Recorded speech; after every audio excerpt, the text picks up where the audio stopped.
Dear viewers, we welcome you to Leadership Conversation with Modede. As you know, my name is Modede. I'm the CEO of Flying Eye Consulting Limited, which is a leadership development organization. And today I'm taking questions from different parts of the world on the topic of leadership. And I hope we'll surely be enlightened by some of the things that will come out and get some knowledge and some ideas about why the things that we see in our world are the way they are. Thank you very much.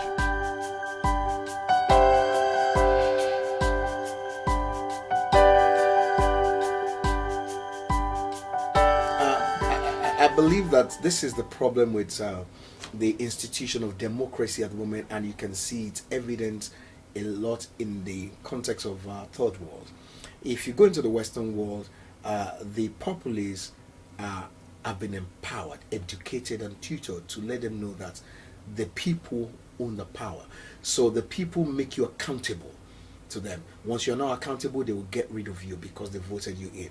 The people are made aware that whatever seat you're sitting on is the taxes of the people that are paying for you being there. So you are obliged to making sure that you serve them. Your member of parliament is made accountable. If you call on a member of parliament in the United Kingdom that you want to see them, they will give you an appointment. If you go to Africa, you cannot speak to anyone in power. They subject you. And that's because of the great ignorance in our community. Unfortunately, the politicians and the system has not educated the people about their rights, and also the people also have not taken time to read even their constitution to know what their rights are as the citizens of the country. So we need leaders again. That's why I said politicians are not leaders. Politicians only live to win another election. A politician needs a leader who uses a political institution, because that's the best institution we have so far in our world today, is the democratic system. So true leaders that want to get into governments have to go through that process. Now they have to use that process, but they need to now transit into a leadership role to function.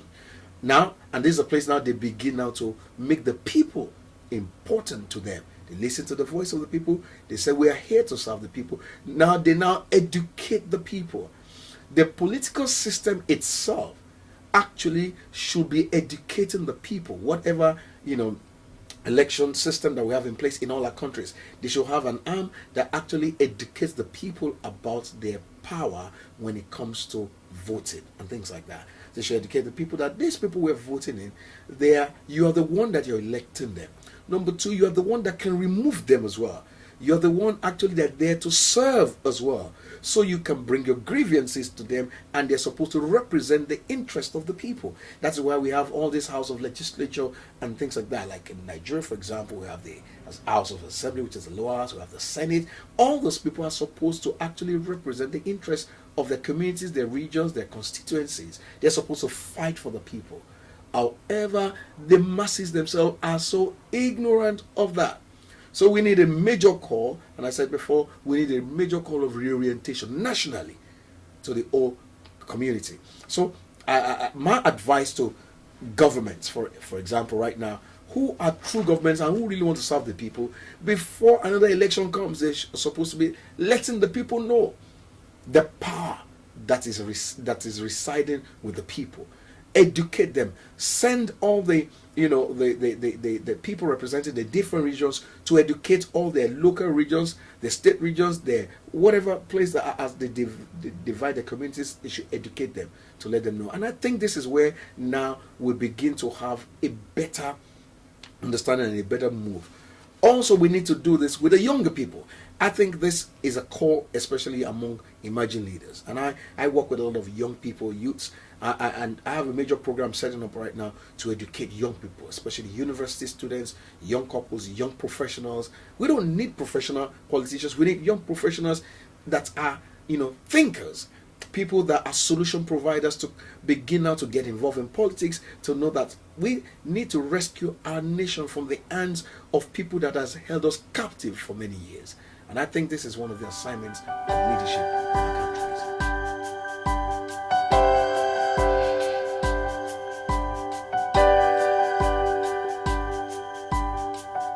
Now, I say that, I really want to appreciate my great mentor of blessed memory, is Pastor now Dr. Miles Morrow, and he is the founder of our organization. It's called International Third World Leaders Association, of which I'm a trustee, and that is one of our major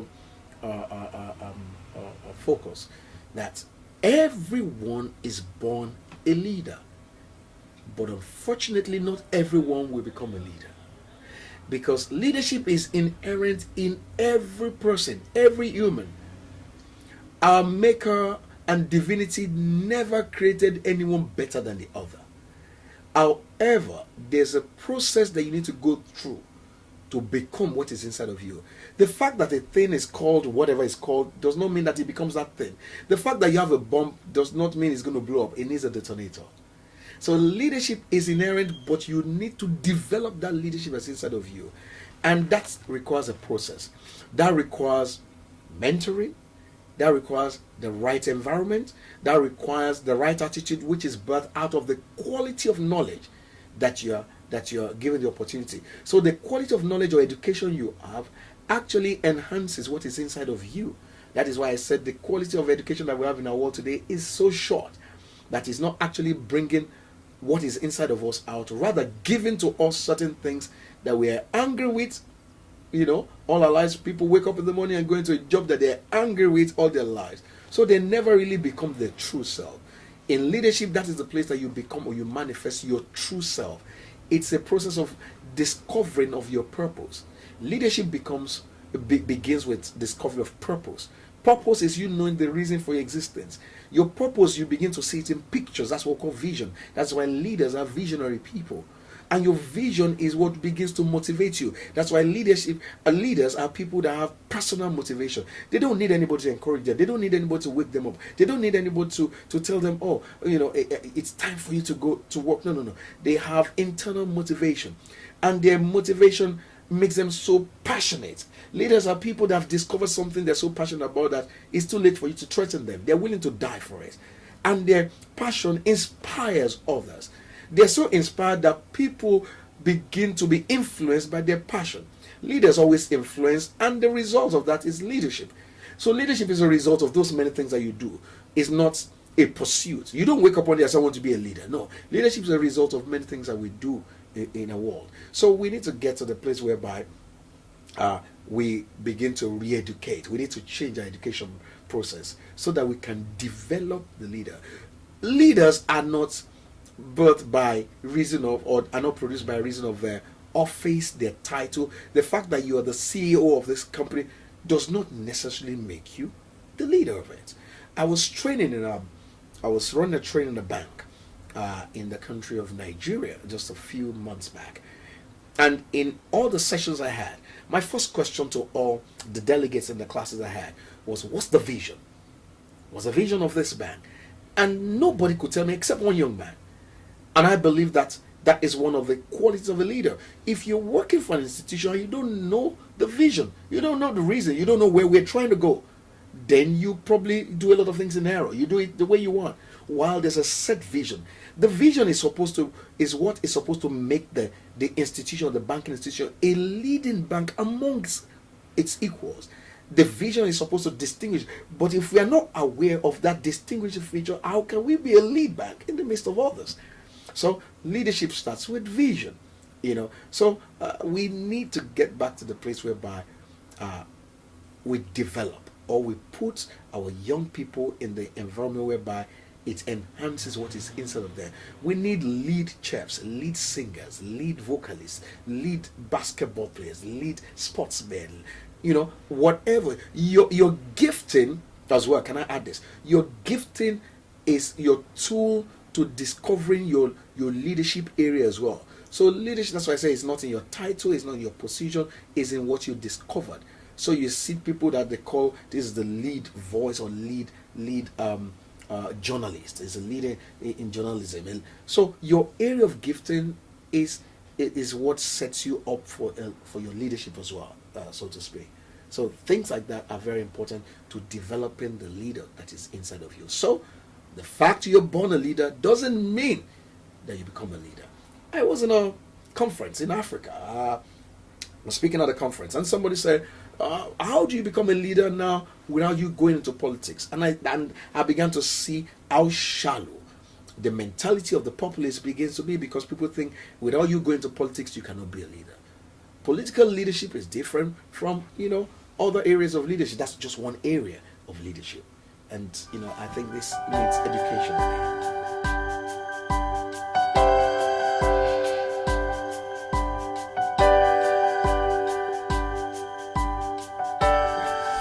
That's a very interesting question. Bill Gates says in the next century that leaders are those who empower others. True leadership is supposed to develop leaders. True leadership always develop an organization, community, or institution, not just with a leader, but of leaders. True leaders empower others. So we need our countries, our nations, or our leaders right now to have succession programs in place. I always say this: once you attain any area of leadership position, immediately begin to look and raise your replacements. Raise other people that will be able to do exactly what you're doing. Raise other people that you show to them what you know. Let them know everything you know and more. And that is how we have continuity in our world. Our world, especially in the third world, has gone to the place whereby the people that found themselves in leadership position decide to stay there forever. In fact, they die there and they never pass on the baton. Hence, there's nothing like mentorship, there's nothing like succession, and leadership without succession is failure, because you get the word success from succession. So when your leadership doesn't have a succession, that means is a failure in your leadership, so to speak. So we need again to let people in leadership understand that your leadership is not successful until you begin to pass it on to the younger people, until we begin to empower the people around us, until we begin to mentor, young people.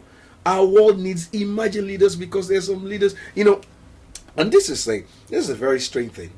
I look at a country like United States of America, for example.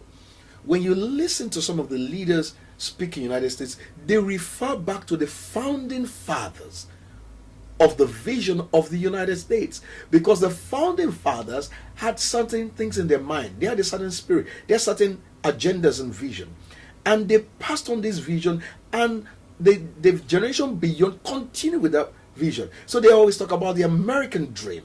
The American dream is something that's been passed on from founding fathers.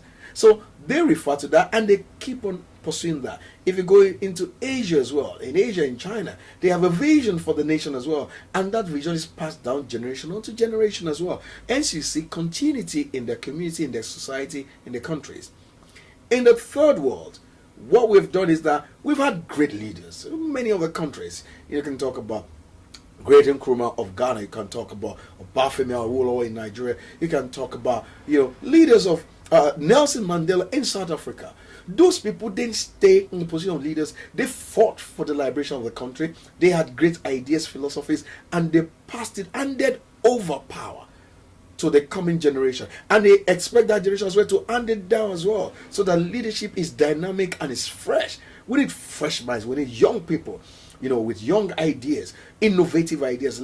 Innovation is you doing the same old thing but doing it in a new way. And that's why you need young, emerging leaders to come into our world that are able to do what the older people are doing, but in a better way. The same thing, but they're doing it in a much smarter way. So we need that kind of thinking in our world again, whereby we pass down leadership that doesn't have succession program, that doesn't raise emerging leaders, is a leadership that is on the brink of collapse. Not only that, that leadership is not true leadership. Really, what I call them, they are dictators and manipulators. We need to have programs that begin to challenge the minds of our children right from the lower school, right from the nursery, the primary school. In fact, just giving a child a responsibility in the house and making sure that they follow through that responsibility is an act of leadership. So we need to engage families again. We need to engage parents again. We need to make sure that we follow up with what children are doing in school, with what they're doing at home, and there's a correlation between that. Some of the people that we see in our leadership positions in some of our countries in Africa, some of the people who are stealing in the government today, some people who are corrupt, some of the people who are abusing, or some people who are, doing some crazy things there right now, they've been doing that in the families. And they end up doing it in a large scale in the opportunities that they found themselves. So if we don't correct that from the smallest unity of from the smallest unit of a nation, which is a family, then it will be very difficult to correct it when they get into political power. And this is a very, very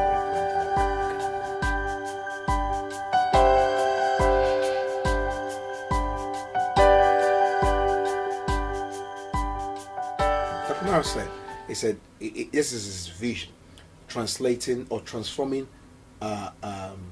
raising agents of change and transforming followers into leaders. That's his passion. Now, let me tell you what Dr. Miles did. And he did with myself as well. Number one is that for you to be able to transform or mentor, you've got to give people around you opportunity. So he gave us opportunity. Number one, opportunity to observe him as a leader. So you are able to get into his immediate environment. So you learn him. You learn how he does things.